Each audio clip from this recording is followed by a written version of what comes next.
My first Brand Nubian single flopped, kind of Feels So Good. It got a little play in New York.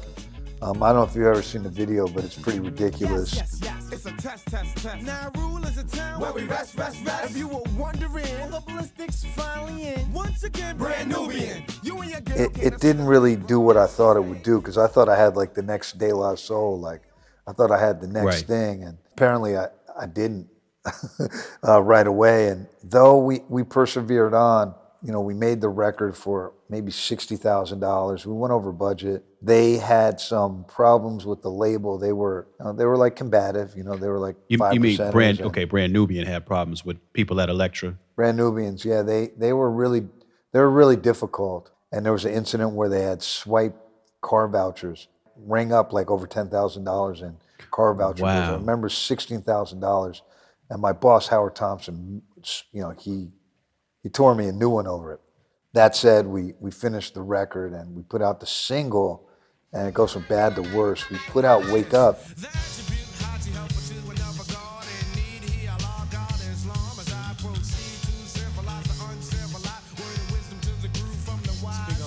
So it starts getting played on the radio, but the video gets not banned, it gets rejected by MTV, which was ironic because Fab Five Freddy directs it.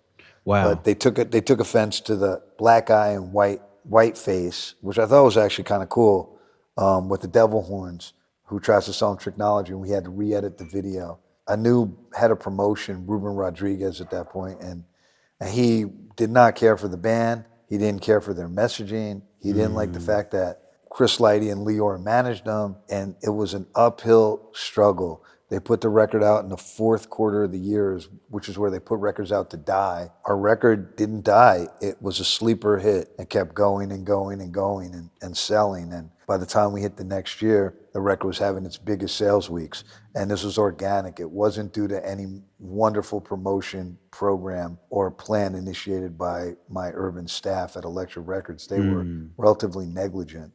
And that caused more bad feelings between the band and the promo staff and myself. And I always kind of sided with the band. And after making that record, The Brand Nubians, which was a hard record to make, because Puba, kind of like decided he was going solo in the midst of the record. And that's why there's solo records on it. Though he never said it, but you could see it coming. And there was tension within the group, but there's also tension with the group and the label and with me at times. And I had to earn their trust.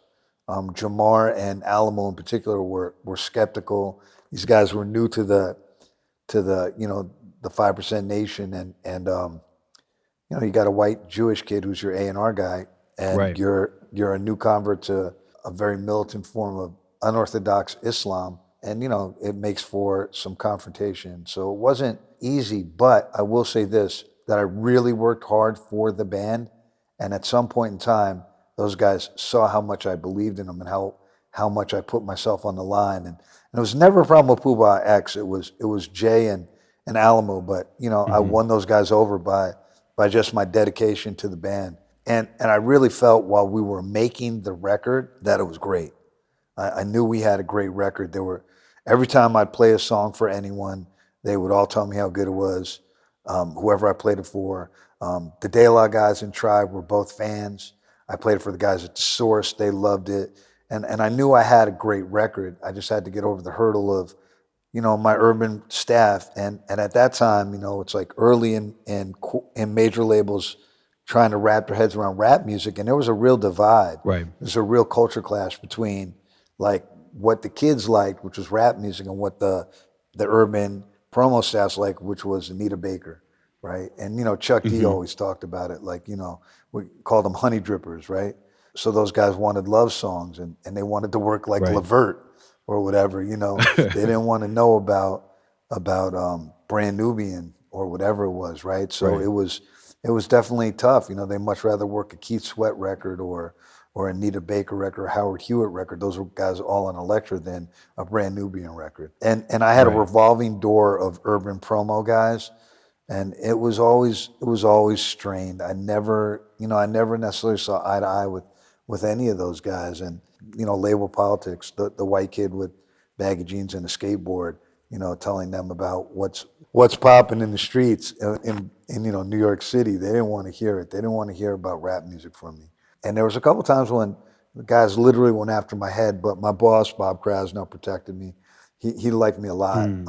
He made me a vice president, then he made me a senior vice president. So he was a great dude, and I really enjoyed working for him. He was probably my favorite boss of all time. But the Brand Nubian record for me was a real learning experience. Thanks for watching that, and if you dug that, leave a thumbs up and say what up in the comments, and make sure to subscribe to Stony Island Audio for more.